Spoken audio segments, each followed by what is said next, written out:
What's up, everybody? Joel, man, all the people have their, I guess not all. Once I scroll past Heather, you took your camera off. Tis tis. Joel and Jeff are my star students today. Connie, look at you coming up and filling Heather's spot. Hi. Basically, Hello. basically, if you have your camera on, it moves you right into like my top view. So Oh, okay, cool. I don't Yeah, know if that's good or bad. I guess it should be depends. good.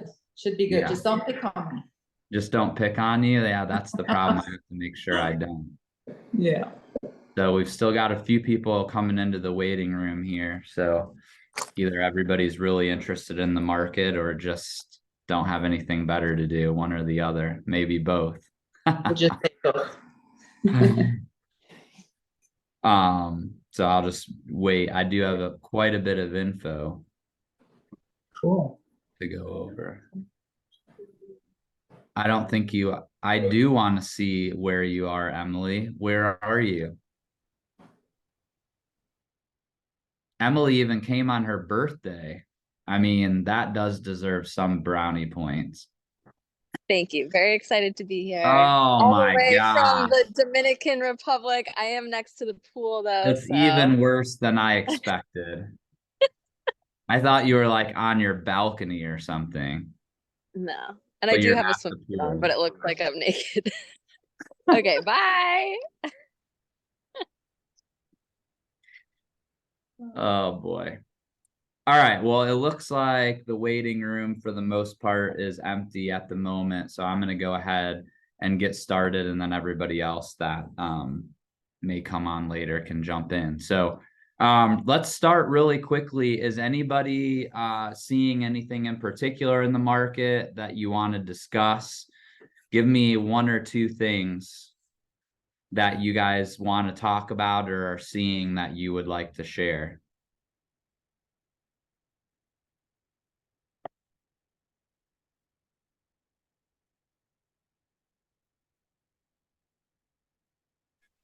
I don't have anything. It's just more buyers are still on the fence and like, oh, I want to wait till the spring or something like that. When I'm like, oh, where there's a lot of competition, cool, great. Or Cool. you sellers waiting to list until the spring. Yeah, definitely seen more of that seasonality conversation than we've seen in a few years, right? And if you've been in the business for less than 3 or less than 4, you're definitely seeing that maybe for the first time because COVID destroyed seasonality. And last year we had it a little bit, but it was coincided with higher rates. So definitely. Also, we see home evaluations up. I'm assuming, Heather, you're talking about taxes. That's definitely got some calls. For some reason, my Franklin County past clients weren't as concerned as my Delaware County past clients. So I dealt with that a lot over the weekend. Um, and so actually that's not something I have in here, but Heather, if you remember at the end, I will definitely go over a couple of just points that I've been using that have been able to make people feel a little bit better. Jeremy, we need inventory. Will you tell us where we need it and we'll go get it? It's a very odd market from that perspective that some places need inventory and everything's still selling the first weekend and others are sitting with no showings. It's just a bizarre thing going on here. But Jeff, you unmuted. Were you going to add anything to that? I was just going to say Grove City. So we're trying to take back that market share, and we've been really hustling and bustling down here. Good. Need more inventory there or have buyers there? I would say just more inventory as far as listings for people to buy. I have a Because that's listing. weird. I have a listing in Grove City if you want, Jeff. That's been that I've done 3 price drops on and 4 open houses and still sitting. And it's a completely flipped property, so there's not really much we can do on the update side to get it looking any different. So 5176 Lukens, if you're interested. Sorry. There you Thanks go, for- Jeff. You list. walked right into that. That was a softball to Joel. I think you guys had that. That's the reason why you guys were both up here with your cameras on, huh? Joel, did you call him? You're like, hey, Jeff, can you mention how we need inventory? in your That's right. city?" Yeah. Yeah. And now here comes Emily with the listing advertising from the pool in the Dominican. So if anybody wants to make her life just a little bit better, go sell her listing while she's there too. Love it. Love it. All right, I'm going to jump right in. I'm going to share my screen. Definitely, as always, please, everybody feel free to participate, interrupt me, put stuff in the chat. I don't stare at the chat. So if you guys put something in there, just unmute, and we'll address it for sure. So don't be afraid to unmute. All right, so hopefully you're here for the October real estate update, which is mostly September sales data. Who am I? I think most everybody names on here. You guys know me, but I'm a real estate agent, been in the market since 2004. The shameless plug I have for today is that we are currently expanding our team. So if you're somebody who's interested in joining a team and you're not already on a team, please let me know. We're also looking for a mentor agent. So even if you're experienced, definitely not trying to steal from anybody's team. But if you're an individual agent and looking for something, please feel free to reach out. I'd love to connect. I am a real estate investor. I own 15 doors currently. Always looking to add more, which I think actually that's another way. If you haven't in your past worked with investors, I think there's going to be an opportunity coming up for investors, or there is an opportunity. And I think investors could keep some businesses afloat here with low inventory and maybe lots of normal buyers wanting to wait until spring. So real estate investors. And then I'm also a coach with I Love Coaching Co. So you can follow me on social media there. Let's jump into what's happening in the market. So I've got to change around my screen here. Sorry, I'm blocking my own stuff.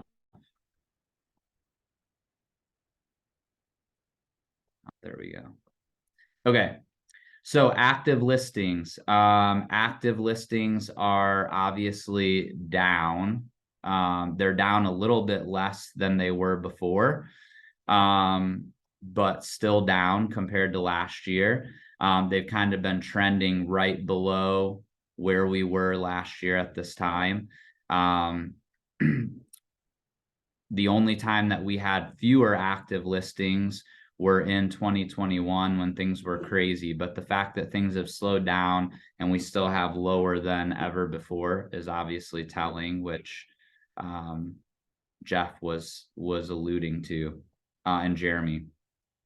Pending sales, though, are also down, and that's because inventory has been down for so long. We've had no houses to sell for a while now, and therefore the pending sales count is down. Newly listed houses is down. That's obviously part of the reason why we have low active inventory. So we're definitely significantly lower than the historical trends. Again, I think last year and 2021 were a little bit of outliers with regards to things, but you can see that I guess last year and this year so far, we're seeing the new listings go down. And really the only thing that's happened in the last 2 years that hadn't happened before was the drastic increase in interest rates. So what a lot of people are beginning to call the golden handcuffs, right? Having such a great interest rate that you just aren't willing to sell your house. And I think that is definitely the biggest reason why we're seeing the new listings continue to be low. And we'll get into some builder stuff later as to why they're not jumping in with both feet currently either. Days on market, and we'll get into some local data. I think from looking through the participants, the majority of people on here are from Central Ohio. So what I'm going to do, I didn't say this at the beginning, but I'm going to go through national data first, and then we'll dig into some Central Ohio data. I think we could probably spend 3 hours talking and go into, you know, some individual areas within even Central Ohio and how they differ in terms of activity and price ranges and all that stuff. But we don't have time for that today. So days, we're 1 day above where we were last year in terms of days on market.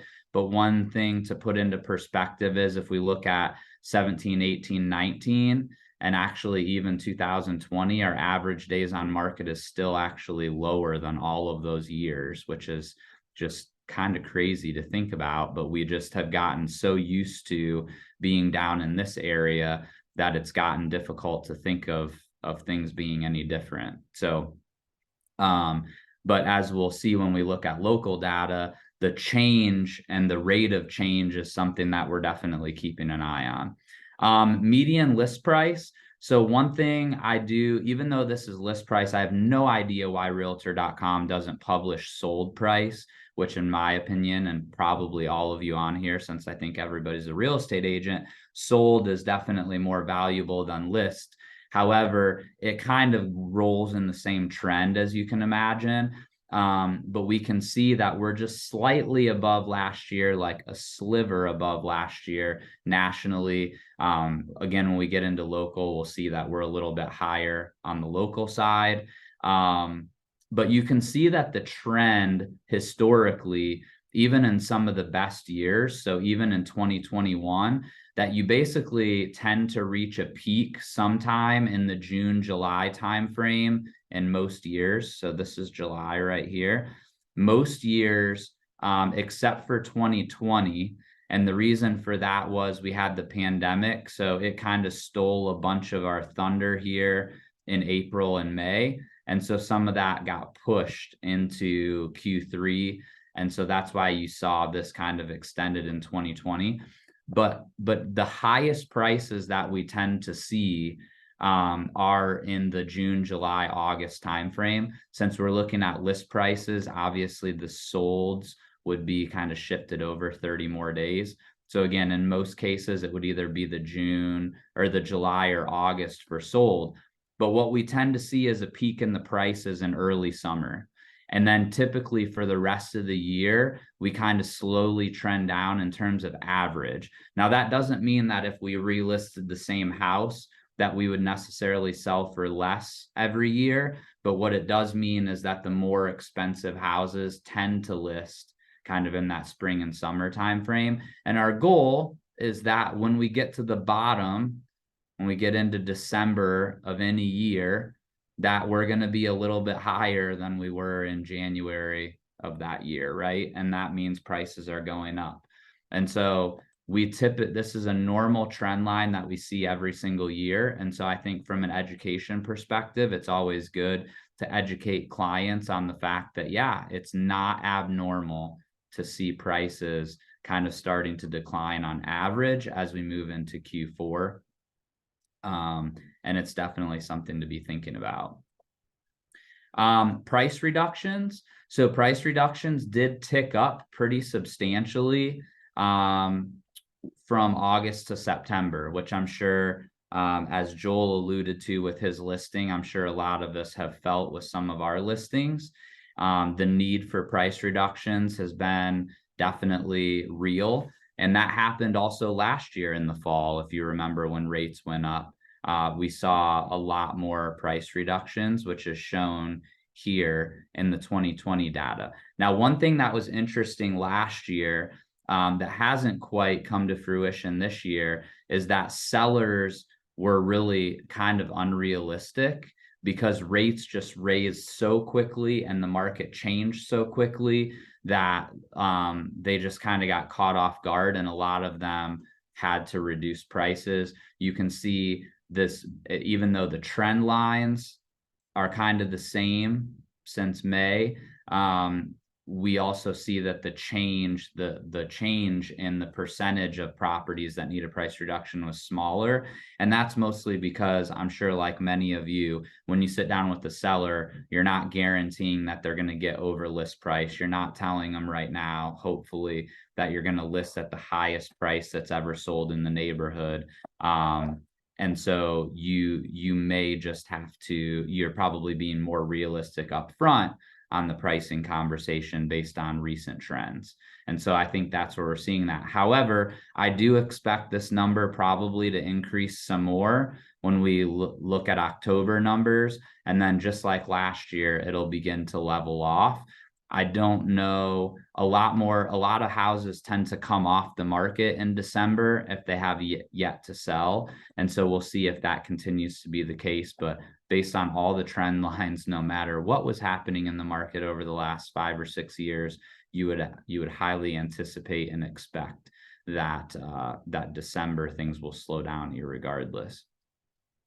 So I've continued to really like this because I think it adds a ton of perspective. So I don't know that there's a ton of value, to be honest, in terms of data with this. I think this could add a lot of value to a conversation with a client about what's happening in the overall market throughout the US and how it's happening everywhere.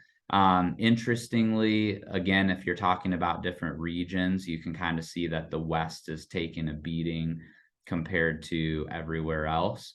Almost twice as much of a drop in terms of new listings. But the median listing price is an interesting thing because we're still seeing listing prices being significantly above where they were last year at this time. And we're also seeing median days on market be a little bit better, as we had talked about before. But this is the thing that I really love, and all of my buttons are on top of this. So give me 1 second so I can see here. But this is crazy when you look at the new listing count versus pre-pandemic levels, meaning 2017 to 19, and you see just how far off we are. And then you see, like, in the West, if you looked up here at year-over-year numbers, you would think the West must be a dumpster fire. And yet the average house is listing for 40% more than it did in 2019. Like, that's crazy. Which none of us in the Midwest were 33%, in the South 36. I mean, none of us are far behind that, but it's just crazy to think, like, for the most part, the average person that bought their house in 2017 to 19 has somewhere in this 35 to 40 and maybe even 50% equity in their home. It's just a crazy number to think about. And I think it's a number that should be referenced back to often with conversations with people who are talking about a market crash. Because one of the things that's needed for a market crash, in my opinion, is a lot of distressed properties, because banks will drop the price until they sell. The average homeowner will not drop their price until they sell. And builders really won't either. They'll just quit building. And so that's the one thing that's missing from 2008. And based on these numbers in terms of the average equity, I think it's going to be missing for quite some time. I don't think we'll see, even in 2000, the downturn in the Great Recession, we didn't see prices fall. I think the national average was like 25%, so well below most of these numbers. And that was an average, which wasn't fair. So fortunately for all of you who are in the middle of eating lunch, I pulled this through Friday. Unfortunately, rates have not been nice today. So this has bumped back up close to the record highs. Unfortunately, I have not been able to dig into the reason behind it. As far as I know, there was no major economic news that came out today. But yeah, so rates have jumped back up today. But yeah, overall rates are above 7.5% for a prolonged amount of time for the first time in a long time. I mean, I've been in real estate over 19 years now, and I've never seen rates. I had never seen rates above 7% before last year, and now obviously we're sitting above 7.5. And so this has definitely been playing the largest role in people just choosing to not move, right? And it's also, I've got some notes on this later, but I think it's also added to this really weird concept. In some markets, this has been true for a long time, but in our market, it's almost always made sense financially from a payment perspective to buy instead of rent. That is in most neighborhoods and areas not the case anymore. And so, and a large driver of that is absolutely the rates, really maybe the only driver, right?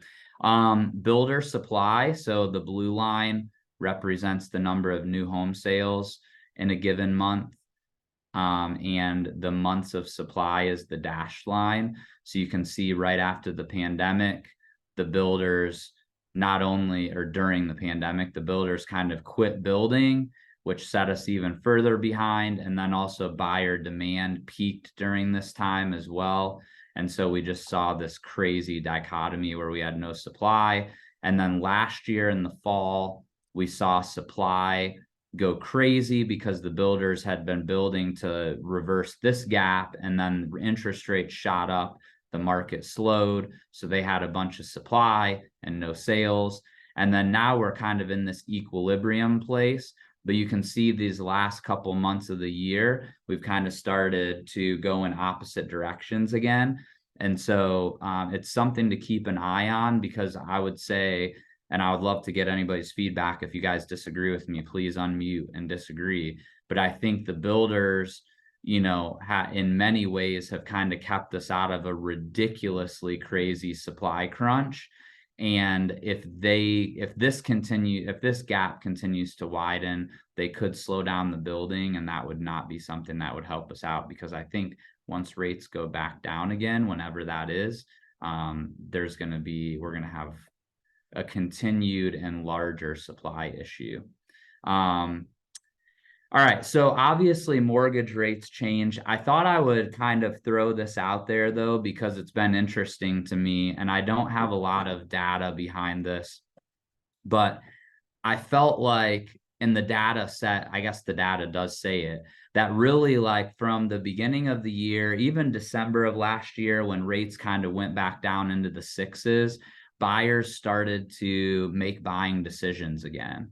And then definitely moved into January, and due to low supply, like, the buyers just started to get used to a 6 to 6.5, maybe even 6.75% rate. But it felt like as soon as that 6 changed to a 7, it was just too much at that point. So I changed this around a little bit to what I had in here previously, because it was getting stale anyways. But I just think it's interesting, like, if we just look at this top line, like a $300,000 loan amount, and remember, obviously not that many $300,000 houses selling these days. However, because people are transferring a lot of equity from one house to another, the $300,000 loan actually isn't that as uncommon as a $300,000 purchase price. But you can see your difference in payment from 3.25 to 6.5 is almost $600 a month. And then the jump from 6.5 to 7.5 is only $200 a month. But this jump that's happened over the last couple of months has really made an impact on people and their willingness to move forward. And a lot of people saying, I'm going to wait till spring, which is interesting, because I'm curious. I'd love to hear what they think is going to happen in spring that's going to change things. And maybe if we have a second, Jeff, you can let me know kind of what you're hearing. But ultimately, all of this information is helpful, but I also like to kind of boil it down for you guys and say, if we're going to be talking to our clients, you know, what is it that we're going to talk about? So obviously, inflation got out of control. We're all, you know, we all are consumers as well. And we see that prices of everything have gone up. And they are cooling, but just not as quickly as what we would like. Here are a couple things that I think could potentially slow things down, although they've been coming to fruition a lot slower than what we expected. So student loans is obviously the biggest, or one of the larger ones, that's going to go from 0 to back to normal. One caveat, I did read an article, and I haven't read the congressional bill or the Department of Education rules, so I put a caveat on this, but I did read an article a couple weeks ago that said that even though the student loan payments are required to start this month, that there's some provision that until January of 2025, the student loan servicers are not allowed to report missed payments on their student loans to the credit bureau.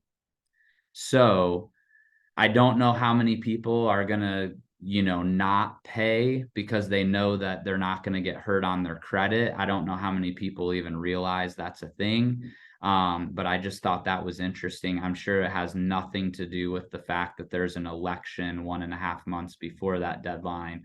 But yeah, that is a thing. So depending on how much of an impact that makes in the number of people paying, but when your average student loan payment for these people that haven't had a student loan payment in 3 or 4 years is like $300 to $400, I think it can make a significant difference in people's monthly budgets. Debt overall, credit card debt is definitely at its highest amount ever. And so the question is, how long can people live on debt? Are they living on debt for fun things and they're just going to stop doing fun things? Or are they living on debt because of their grocery bill? And if their grocery bill can't get paid, what are they going to quit paying once their credit card is maxed out? So that's kind of the $1 million question. And then employment, I don't know what's going to happen with that. I mean, it felt like things were kind of calming down, and then the employment report that came out a couple weeks ago was just crazy high. So what's next with rates? I think everything kind of revolves around rates. So 2 weeks ago, the Federal Reserve came out and kind of gave everybody an update on their meeting. And they said that they likely would have to hike short-term rates at least one more time. And remember, without going into this too much, because we've talked about this a bunch of times, but the Federal Reserve and the Fed funds rate that they control is different than mortgage rates. So mortgage rates are controlled by the market. The short-term rates, which are your credit card rate, your auto loans, those types of things, those are controlled by the Fed funds rate, or they go off of the Fed funds rate. But mortgage rates are more market driven based on what the yield is on the 10-year treasury note, which is a whole thing. So they came out and said they were probably going to raise rates once more before the end of the year, and they were probably going to keep rates higher longer. Then basically right after they said that, the interest rates responded, the long-term rates responded to that news and said, ooh, that's not good for us.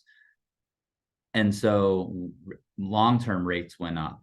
And when long-term rates went up, and then also the Israeli-Hamas war kind of started, which was a little over a week ago, last week, all the Federal Reserve presidents came out and did interviews at this big conference they were at. And they all said, well, since long-term rates have gone up more than we expected, we don't think that we're going to have to raise short-term rates anymore. However, if long-term rates go down and inflation goes up, then we still reserve the right to do that, which they always have the right to do. So I basically just said all possible options. But it seems like as long as long-term rates stay high and inflation stays around where it is and continues slowly trickling down, that the Fed might be done raising rates, which is definitely different than what we were thinking just 1 week ago. And that is an interesting something that most people were expecting to not be the case. Now, employment numbers, like I said, have jumped more than expected, and that's something to watch. I do think if unemployment doesn't start creeping up or employment going down, that we could see this short-term rate hike conversation come back again, because typically the more money people are making, the more need for jobs means that people are still spending money. So, all right, so here's some random notes that I thought may be relevant to conversations with clients. Is there going to be a recession? Yes or no? Frankly, who cares, because rates are high in our business. That's probably the biggest thing. But I would say there's probably half the articles that are saying it's going to start immediately, and then the other half that are saying that we've averted a recession during this downturn. I think it's a little bit doesn't matter, but it will be interesting. I don't have a true answer for that. Just like I honestly am getting out of the prediction business. I'm just letting you guys know the news. Are rates going higher or lower? Like I said on the last slide, most people are in agreement that they're going to stay higher longer. But you can also find others who think they'll go higher. Like some people are saying that they're going to go into the 8s. And then there are also others that say, usually the people that say we're going to go into a recession are the ones that say, no, we're going to go into a recession soon. And that's going to drive rates down, and rates are going to start going lower, by the end of this quarter or the beginning of Q1. So it'll remain to be seen what actually happens, because what I've learned from doing this over the last couple of years, and like I've told you guys before, teaching this holds me accountable to staying on top of this stuff, is that basically no one's right. The Fed's predictions are never right. The talking heads predictions are never right. And so I've just given up on the prediction game. I'm just sharing what I read. So like I said, here we go. If in general, if there is a recession, rates go lower faster. If there is no recession, rates probably stay higher longer. I think that's the consensus view. And the question just is, do we go into a recession or not? We also have these fun things to worry about next year. The war, obviously, is this war going to be something that could potentially spill into other countries? Could other countries in the region get involved in the conflict? If that happens, I think all bets are off in terms of predictions. I do think that's one of the reasons why the Fed came out and kind of put the brakes on everything. They're hedging their bets in case things get crazy quickly. But then we also have this little thing called a presidential election coming up. And with that, typically, the party in power who has the most influence on things likes to see things be favorable economically. And so it's very often that rates tend to become more favorable in an election year, and that's both parties, no matter who's in power. The caveat to that, though, is just like you guys are hearing, I want to wait till spring. Next year around this, well before this time, starting around July or August, you'll be hearing, I want to wait until after the election to see what happens. People just don't like uncertainty. And so when there's uncertainty, they tend to just pack up their tent and go home. And they literally don't like to do anything. They don't like to make any big decisions. And so my advice to you would be to push very hard here into the fourth quarter through, the first 3 quarters of next year, because the end of Q3 and beginning of Q4 is historically not a strong time to be selling real estate during an election year. Just throwing it out there. And then obviously you roll right into the holiday season after that in an election year. So just be prepared for a slower end to the season next year, kind of irregardless of some of this stuff. I feel like I haven't gone through all of this in a couple months. I actually am probably a little bit behind here. So if you're in a growing city and have low inventory, you'll likely continue to see lower than normal days on market. Buyer activity is down, and for the first time since last fall, it's down more than the new listings. And so that's why we're seeing inventories rising. The target rate for the Fed historically is around that 5.5%. This looked attainable for sure earlier in the year, and likely to have happened by now, but with the persistent inflation concerns, it's becoming, I would be shocked if we were at anywhere under 6% at the end of the year, to be honest. I would love to just have a 6 in front of whatever the number is. What's the likelihood that over the next 3 to 7 years that home prices will go down in your area? I think that's a huge question that you should be asking buyers that are waiting until next fall. I think honestly, there are some very motivated sellers out there right now that would look at offers in some cases well below where they're listed And I think buyers that are waiting until next spring are making a huge mistake, in my opinion. So I would highly encourage you to keep people in the game during this time and talk to people about what things look like if interest rates go up or go down. And I think you can point to last year and pull some trend graphics on what happened last year when rates went down. The shorter the time horizon, the more risk is available. So certainly if somebody is, needing to move in the next 2 or 3 years, is there a bigger risk to buying now? I absolutely think so. And with rents lower than most monthly payments, I think that for some buyers that are going to be moving in less than 3 years, it could absolutely make sense to rent, unfortunately for us. And I think you should always be a great fiduciary. That's what builds your reputation over time. And I just really think it's the right thing to do.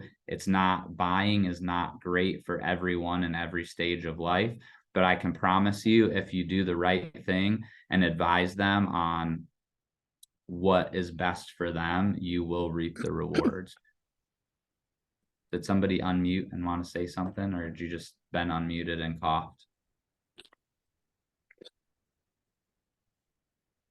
Okay, cool. This didn't need updated. Allison was telling me it needed updated, and I forgot to delete the needs updated thing. All right.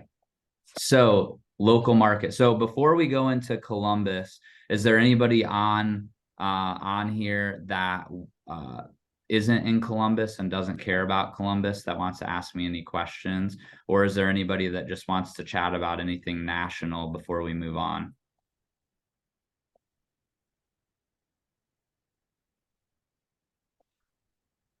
No?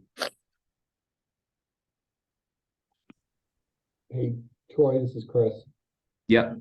I would just plug, like you did last month, anybody that wants to look up national data could use this, but also the Altos reports that I know both you and I use. You can pretty much put in a zip code or city anywhere in the US and get real-time data as well. Yeah, Altos Research is awesome. He does a YouTube every single week, which is only 7 or 8 minutes long. And it's really, really good to just hear what the trends are. And I would say, even though I think Columbus on a trend line basis is usually exceeding the national market, the trend itself is typically pretty dead on to what you see, locally, in terms of like the number of properties that are going into contract compared to the number that are listed. And again, it's only 7 or 8 minutes. I usually listen to it while I'm driving or at the gym or something like that, just to get a quick update. So, and I like it because it seems to be a little more real time versus, we're pulling these a month behind. So if you're trying to find where's the trend right now or last week, a little more, I guess, caught up.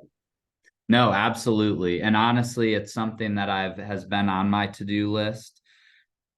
But I agree with you completely. I think right now we're in an environment that's changing literally, sometimes by the day, but definitely by the week.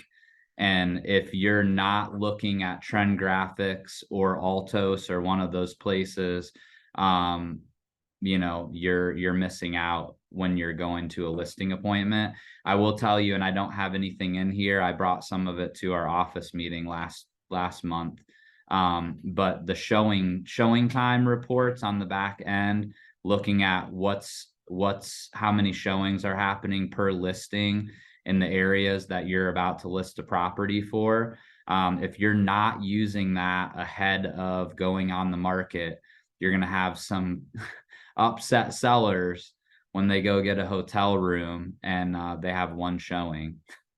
So because their neighbor who sold last spring got 30, and they think that that's still the way the market is, just because most stuff sells in a week or two, right? Or less.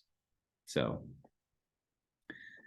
all right. So we're going to jump into Central Ohio. Up from just looking at the names, I think most everybody's on here from Central Ohio. But September over September, We can see that new listings were down just a little bit compared to last year.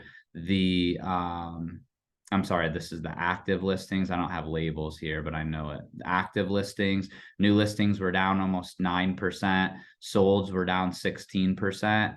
And then pendings are up. But that, again, I think is due to the new construction being on the MLS. But you can see that we were kind of in a decent trend here through the summer of new listings. And then last month, as a result, in my opinion, of the higher interest rates, we just like dropped off of a cliff.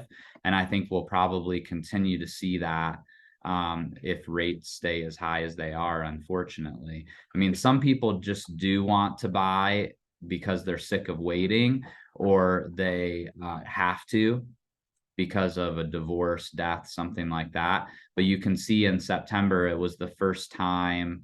I mean, we were slightly above, I guess, in July, but for the most part, it was the first time since January, February, where we had more listings than properties selling in a given month.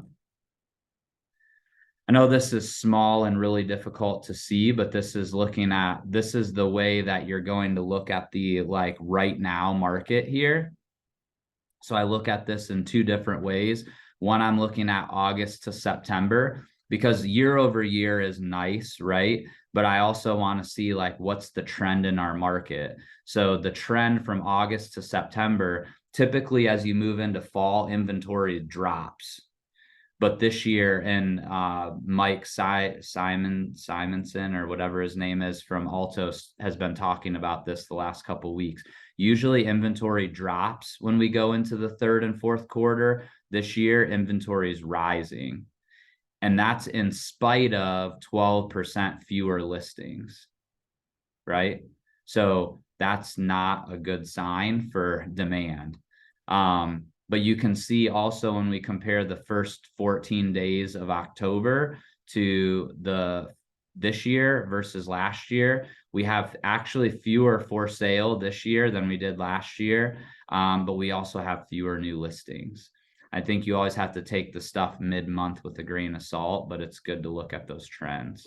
With new construction, you've got a few more for sale, but look at the new listings. They're down by 27%, which that's, like I said earlier, I think that's a little bit concerning for me, because I feel like the builders have slowed their pace on adding new stuff to the market. And we're potentially going to be in a rough spot. I think last year at this time, they were starting to slow their pace, but I think they started slowing their pace maybe a little bit earlier this year. And now that's showing up in the number for sale. And then obviously also the new listings. So this is resale, again, just looking at September to October. So the number for sale for the first 15 days of the month was up. The number of new listings is down, which actually you expect to see fewer new listings in October than September. So that's not out of the ordinary. And then you also expect to see fewer sales, because those tend to drop off as we go through the year. So yeah, that's a lot of the same. So this was interesting, and we'll see where it goes. But the most interesting number on this graph was the average sales price to original list price. So we had actually gone back up for the majority of the spring months to 100 or more. And then now our solds in September were at 98%. We got as low as 96%. And again, this is to original list price. So if somebody did a price reduction, it still could have sold at list price, but that's below the original list price, right? So we were as low as 96% in December and January last year. But it'll be interesting to see if this trend continues, showing that more people have to do price reductions. You can see days on market are actually just a hair above where they were last year. I would expect it to continue to go up, especially if rates stay high. One other graphical representation of a pretty quick slowdown is this. If you look at the difference between the months of inventory based on sold or closed sales, you see that we went up by 0.3 months in September. So there was a huge drop in the number of closed sales in September compared to the active inventory. It was actually the biggest increase that we've seen, even when looking at last fall. You can see last fall topped out in October and November at 1.2 months. It'll be interesting. I would not be surprised, unless something drastic changes before the end of the month, to see October actually break through that ceiling and see higher months of inventory based on closed sales, because we're just kind of in that perfect storm to a degree with regards to what's happening in the market.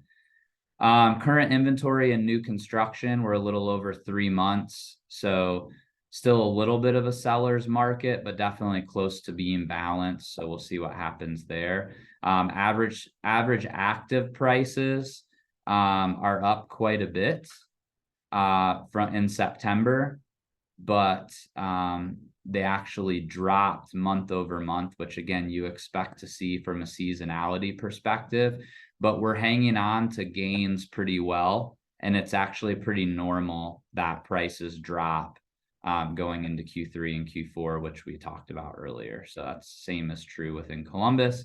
And then the rental market. So the rental market is still pretty healthy. We're not seeing double-digit gains anymore, but we're still seeing year-over-year rent increases, which is good for investors. It looks like, according to Zumper, we saw a little bit of a fallback in the month over month. But again, just like homes for sale, rents, if you've never tried to rent a property in the late fall or holiday season, it is not a fun thing to do. And therefore, that's probably an indication of what you're seeing here with the month over month going down, with just the year over year increasing. So here are all my sources. Definitely feel free to jump on Mortgage News Daily for rates. Whoops. That's something I read almost every day. You can find all of this stuff from realtor.com. Trend graphics, if you're with consultants, you do have a subscription, so just reach out if you need the login for that, or reach out to Abby. And then Zumper, and I don't think I actually pulled anything from Apartment List today. So anyways, all right, let's be done with that. Any questions, comments, concerns, anything to add?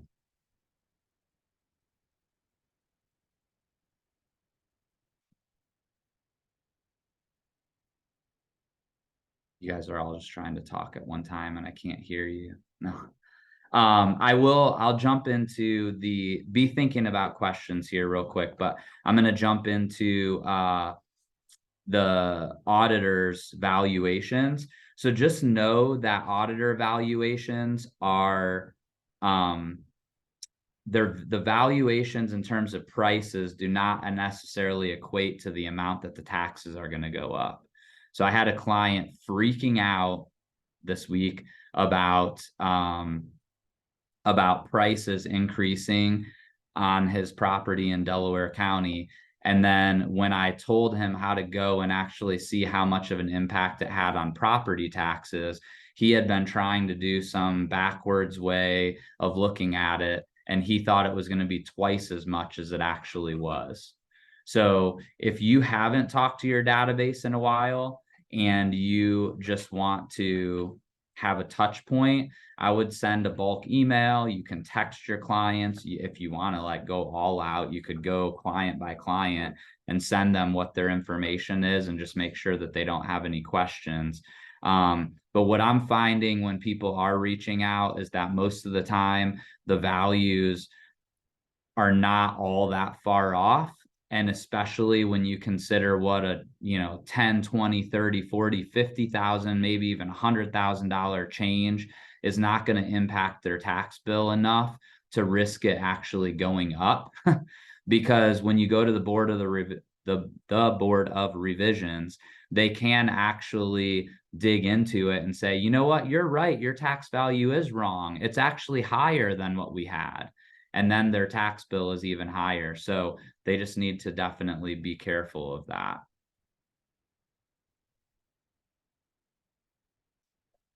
Anybody else have anything else to add to that or questions? And if not, we can let everybody go be on their merry way today. You guys just want to see one more shot from the Dominican or what?